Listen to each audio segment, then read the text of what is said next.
Hello everyone, hope you're doing well. Welcome back to another boss difficulty ranking video on the MattTGM channel. It's been a hot minute or three since the last one, so I thought I'd pick one of my favorite games to shake off the rust with. Today, we're diving into the brutally difficult gothic horror world of Bloodborne, From Software's greatest masterpiece and a member of the Soulsborne series. Or I guess it's the Elder Knollsborne Icaros series now. Someone needs to invent a new name for this franchise that doesn't just rely on polymerization. Because it's part of the Soulsborne series, I can finally say I'm continuing this series I started so long ago. And no, the Dark Souls 2 video doesn't count, that series is getting a reboot. Bloodborne has a vast lineup of bosses, primarily due to being stuffed with Chalice Dungeon mongrels and reskins, so I'll be cutting a lot of them out of the ranking to get an even list of 30, only listing unique or notable Chalice Dungeon bosses in their hardest forms. A couple more things to note. I'm not a Soulsborne veteran, I'm just moderately good at this game. All of these boss rankings are based on my own opinions and difficulty experiences. I am largely drawing my views from my latest playthrough. That means that if a boss destroyed me in my first playthrough but I find it easy now, that will be reflected in the rankings with it coming in lower. The footage in this ranking is, contrary to what I just said, not from my most recent playthrough, as a rule of thumb, seeing as that was streamed and unrecorded over on my Archer of Blades 14 Twitch channel. If there's any discontinuity between what I say and what you're seeing, that's why. Anyways, I think that's all the side notes we need to cover. Without further ado, let's kick things off with the easiest pushover in all of Yharnam.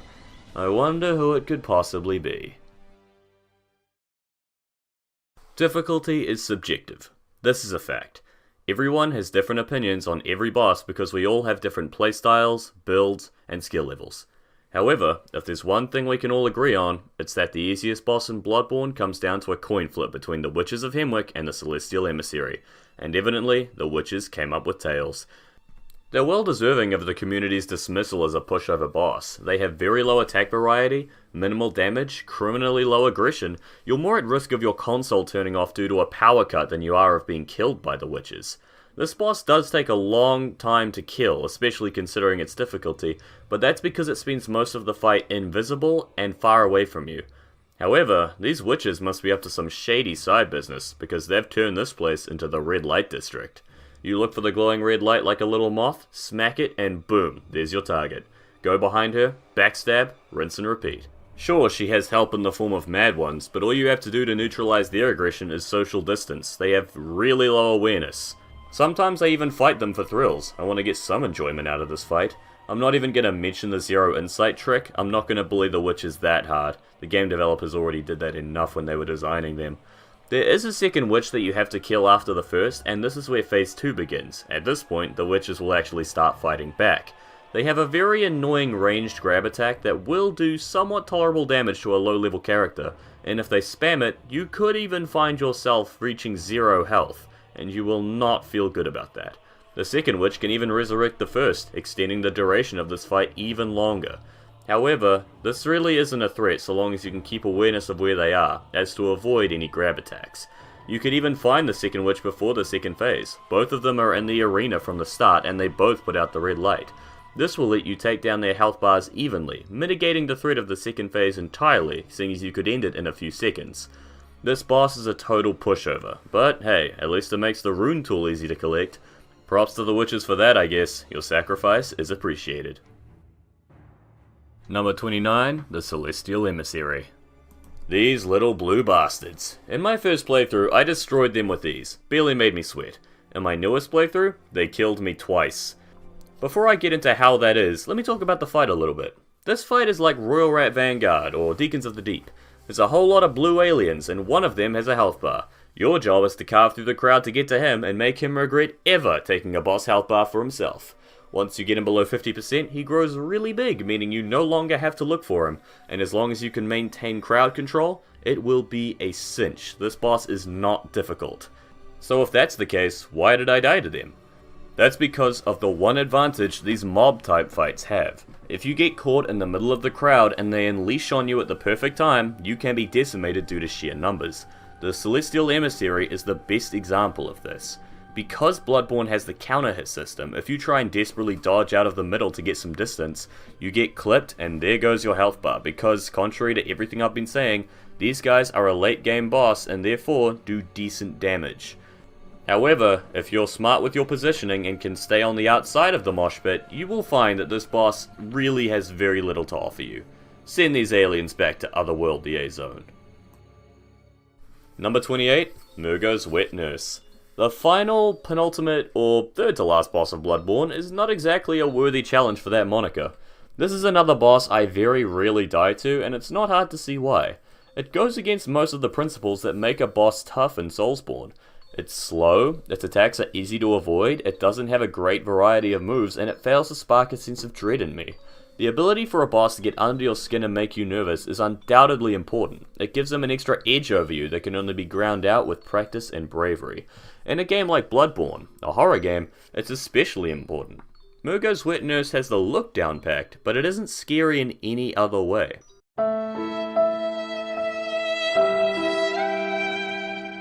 Okay, maybe that's a little unfair. The damage is high, and those spinning slashes where it uses all 25 million of its arms look like they could take down Habib Nurmagomedov. But they're rather easily avoided just by quick stepping to the side, or backwards like a crazy person.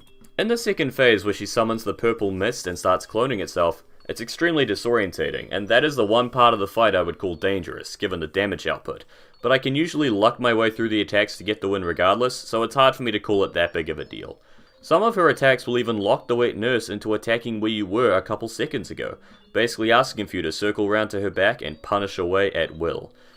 It probably doesn't help that I always fight this boss right when my build is complete, because I make sure to run the optional areas and the DLC first, meaning the Wet Nurse always has to fight me at my orphan killing full power. That is not a sentence I ever thought I'd say, but hey, it's appropriate for the context. Compared to what you've had to do to get up to this point, the nurse is sorely lacking in challenge. Number 27, the Cleric Beast. We now come from a boss at the end of our journey to one of the very first ones we face, the Cleric Beast, one of my favourite tutorial bosses ever. Look at him drop in like, "Hey howdy, I'm here to beat some ass." However, the challenge doesn't really hold up once you figure him out on subsequent runs. Almost like he's, I don't know, a tutorial boss. His attacks are basic swipes and slams and a couple of brutal grabs, but the tells and windups are generous enough to get your distance, with the grab in particular being easy to avoid if you know what's coming. He's got a decent level of health for the unleveled hunter to cleave through, and if you pick the Saw Cleaver or found the Saw Spear in Central Yharnam, you can get that serrated damage bonus.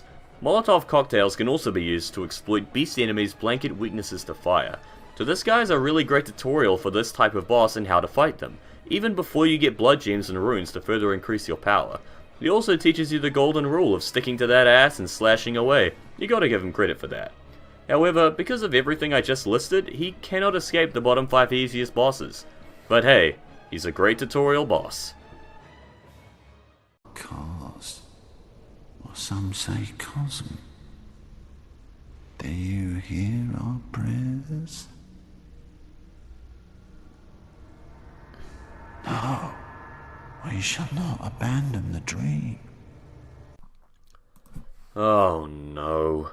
This guy's difficulty is the worst kind. It's of the tedious variety, not the satisfying kind we've come to expect from the Souls series. Micolash is a small human enemy, one of many in the game, but he's easily one of the worst. Unlike fights like Lady Maria or Father Gascoigne, Micolash only has 3 attacks. In his first phase, he just spams Augur of Abritas. In the second phase, he spams Augur of Abritas, tries to KSI you, and most annoyingly, uses the magical one-shot bullshit fuck you attack, also known as a call beyond. The arena space is so small that dodging the attack can be a matter of luck more than skill, and you end up praying that he doesn't use it, much like Waterfell Dance. Oh yeah, we're going there. Eventually. But for now, Micolash goes down like a punk bitch if you can avoid the supernova. The main part of the fight that makes it so damn annoying is chasing him around the level when he randomly chooses which path to follow, only one of which will actually progress the boss fight, meaning you can be stuck chasing him for several fucking minutes. The first time, the lore implications make this kinda cool. The second, third, fourth, and fifth time, you just want to grab that birdcage and shove it up his ass!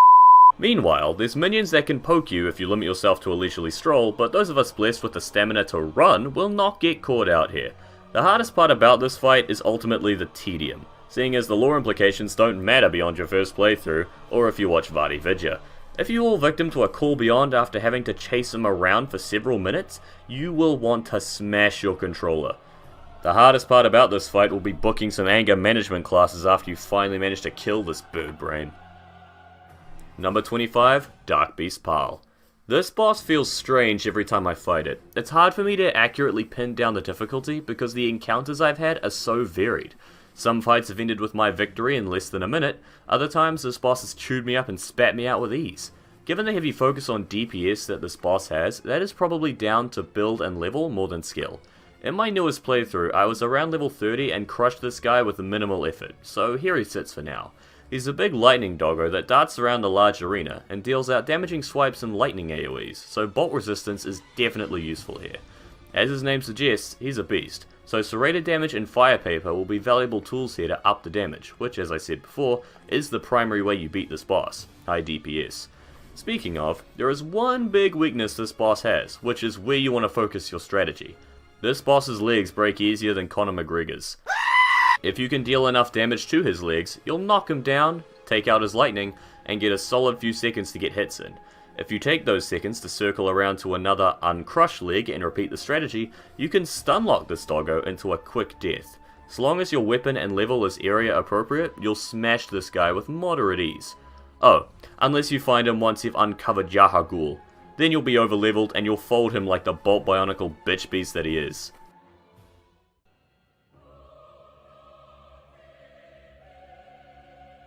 Number 24, Vicar Amelia. If Cleric Beast was a tutorial on how to fight a Bloodborne beast boss, Vicar Amelia is the pop quiz to make sure that you paid attention. You can't Dark Souls this boss, she won't let you. Amelia has a lot more aggression and a lot more size than Cleric Beast, and she punishes passivity in more ways than one. Her swipes and slams require careful dodging to iframe, a mechanic that Bloodborne's combat heavily rewards if you can correctly dodge with the swipe. Her range feels deceptive at times, you never quite know when you're out of the danger zone, and she has impressive forward momentum to punish cowardice. She even has a healing mechanic, meaning that if you don't actively kill her, she'll undo all of your hard work. No death by 1,000 cuts here. Thankfully, by this point in the game, you should have your confidence up enough to actively use the beast slaying strategies you'll have accumulated up to this point in the game. Iframing through her attacks to get closer to her, instead of dodging away. Using fire paper to help carve through her health bar like a hot butter knife. She honestly goes down rather easily if you can stay on the front foot, but if she turns the tables, prepare for a mollywhopping if you can't seize back control fast. Thankfully, it's a lot easier to destroy her than to be destroyed by her, hence why she's lower down on the list. She's really only troublesome if you're still playing this game like Dark Souls.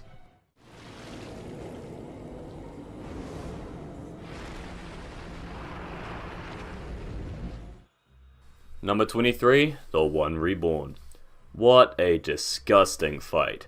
It's easily the second most repulsive fleshy gross nightmare fuel boss I've ever seen. What the fuck?! Thankfully, its bite doesn't live up to its bark. You run up the staircases and kill the bell ladies and homage to the Tower Knight in Demon Souls, otherwise you'll be peppered with ranged magic. From there, you just need to get all up in this boss's torso? No real way of telling what that thing's supposed to be. Anyways, and then you hack away at it. You are liable to be kicked with one of its 50 feet. I'm sure someone out there on the internet is a huge fan of this boss for reasons that will not be disclosed. But you can probably rally that damage back or use a healing vial if it stacks up. Nothing it does is particularly threatening. The attacks are all mostly predictable and have audio or visual cues, and while he's tanky, he's also a huge target. You can get your hits in from anywhere. He doesn't really resist damage from what I can tell. There's only one way this boss gives me notable trouble. Somewhere in that gross collection of bodies, there must be the Weather Girls, because before you know it, it's raining men. Hallelujah! No, Lace right. Not hallelujah. This is very un-hallelujah. I'm just really bad at dodging this attack. I'm busy hacking away at this thing's 15 abdomens and then I just die via body rain. Very annoying. So long as you remain aware of what he's doing and can control the camera to see these attacks, he's really just a big wall that does chip damage, with occasional one-shots sprinkled in for extra flavor. Number 22, Shadows of Yharnam. This boss has undergone the biggest switch around on my list out of any other fight in the game. If you'd asked me back when I first started playing, these guys would have easily been in the top half, but added experience and learning their run back has left them as a boss I rarely die to anymore. My genius strategy has allowed me to dab on them many times, so they don't get the hype from me that many other players would give them. There's 3 ring wraiths in the arena that ominously walk towards you, one cosplaying Sekiro with a katana, one with a sword and a torch that breathes fire, and a mage that just shoots slow moving tracking fireballs. The main strategy I go with is taking down the katana wielder first via parrying and running around looking for attack windows when he's separated from his buddies. It's all just a matter of crowd control and timing, like most gang fights in these games.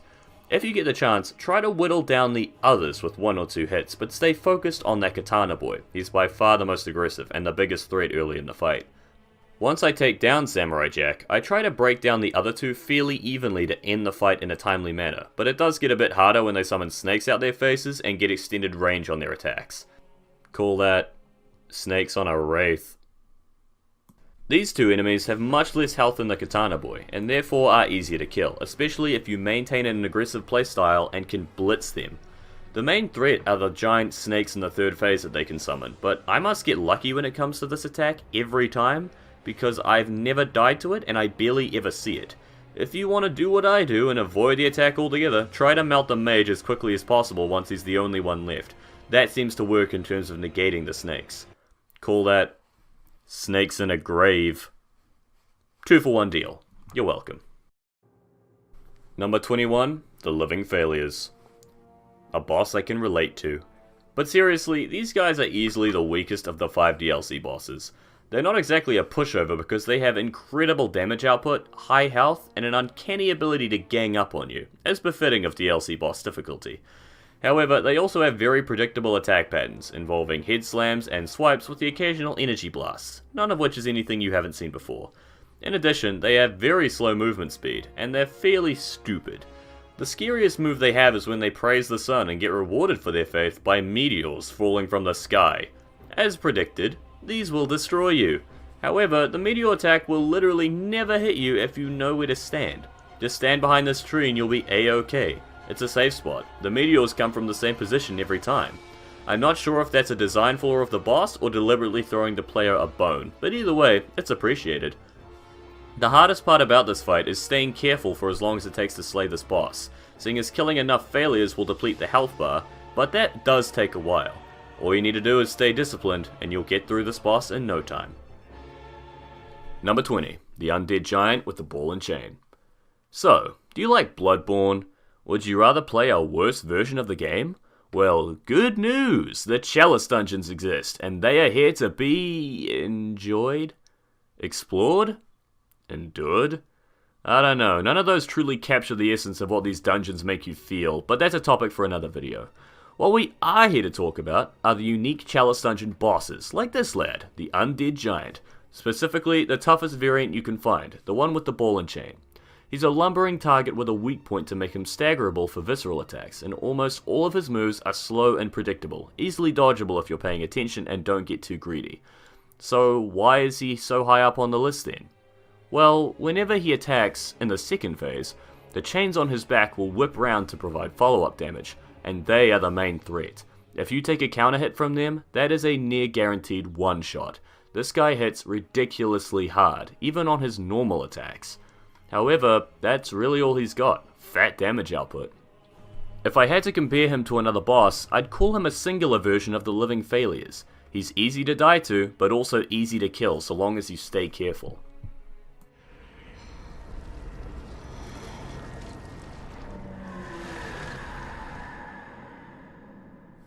Number 19, the Moon Presence.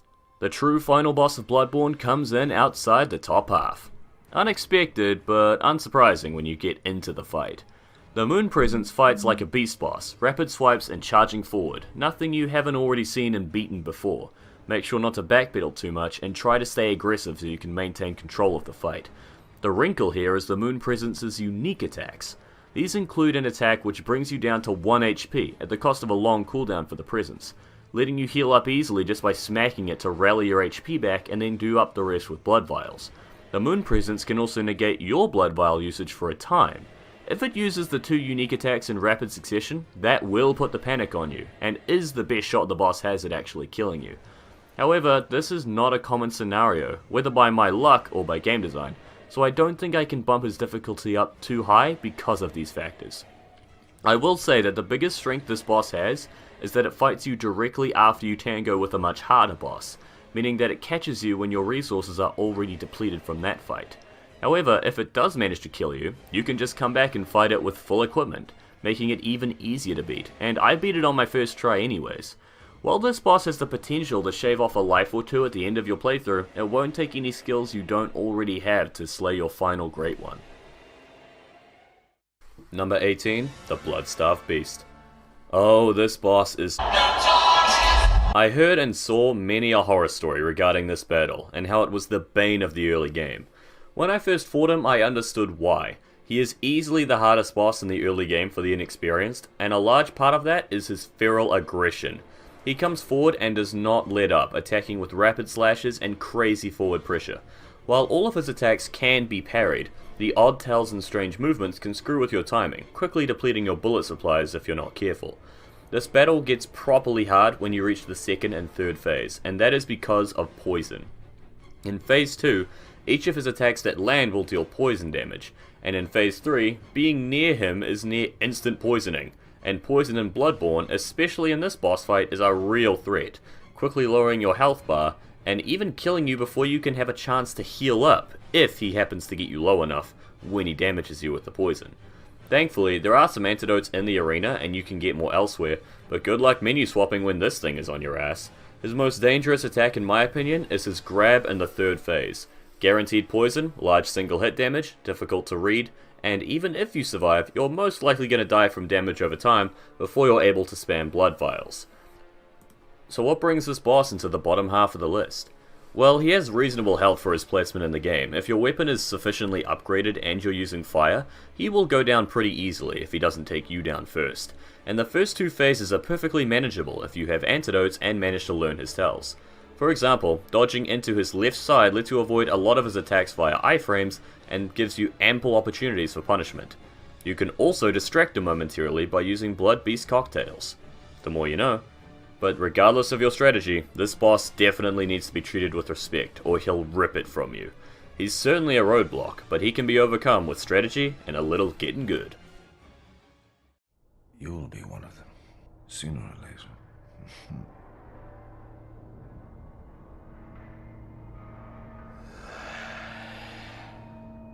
Number 17, Father Gascoigne. Okay, so, hear me out. I know this is a controversial pick before the video's even finished, but just let me explain. I've got a lot of experience in this game, and I know how to parry. That's it. That's why Gascoigne is down this low. Hunter bosses in Bloodborne are awesome fights that test your reactions and your bravery, but parrying is a huge weakness that the majority of them share, and Gascoigne is no exception. That's not to say that he's not dangerous though. He begins with an axe and blunderbuss, and fights kinda like you do. Powerful swings, quick steps, even a few gunshots that can end up parrying you. However, because he's using the blunderbuss and not the superior hunter's pistol, his shots are too slow to pull this off consistently, so don't be afraid to go in there for your own offense. Once you've taken out a third of his health, he'll go phase 2, two-handing his axe with more powerful swings and leaping strikes that directly punish going backwards.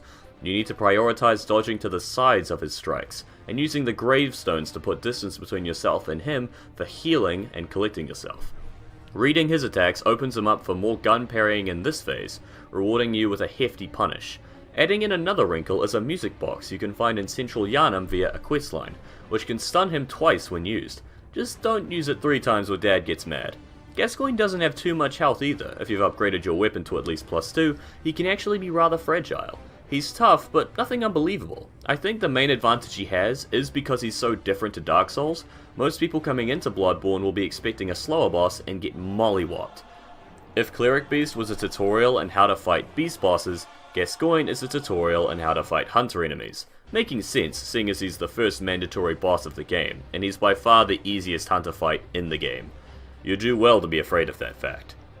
However, his phase 3 ditches everything I just told you about because he goes full werewolf, getting a completely new moveset, much higher aggression, and the ability to destroy the very useful gravestones.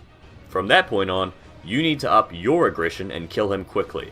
It's an awesome clash, matching his savagery with your own, seeing as this boss has deadly pursuit attacks, so running away from him will accomplish nothing beyond making his job easier.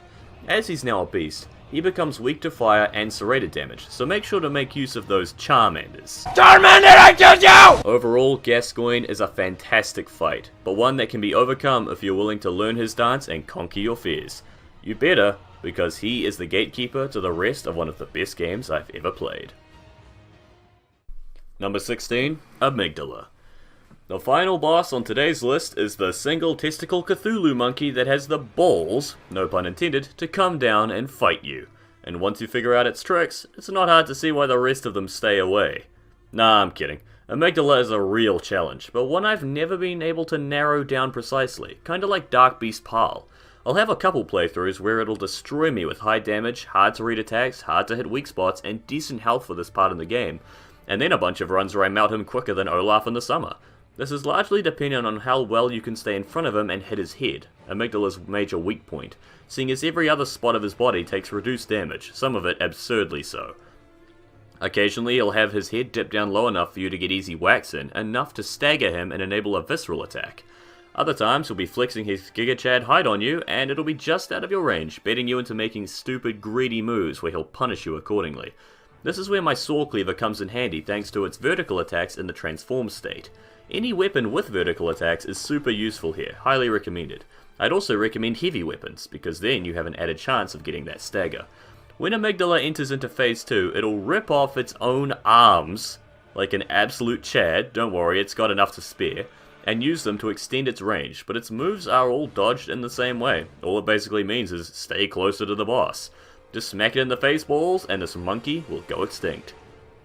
Also, as a side note, the cannon seems super effective on Amygdala's head, especially if you load it up with Bone Marrow Ash, leading to a visceral attack. Very satisfying whenever that lands clean. Obviously, that's one specific weapon not everyone in the game is gonna use or can afford to use, but hey, at least we got to end the video with a bang. And with that, we have finished the Bloodborne boss difficulty ranking, part 1 anyway. We're already talking about some major challenges, so be sure to tune into the next part to see what sort of difficulty juggernauts we have to hunt down next. I want to thank you all for watching, and also direct you to my community tab, where you can vote to see what sort of video I'll be making next for you guys. I've got a bunch of cool ideas coming soon, and I can't wait to share them all with you. I hope you're as excited as I am. I want to thank you all for watching once again, that's all I gotta say, and I'll see you in the next video.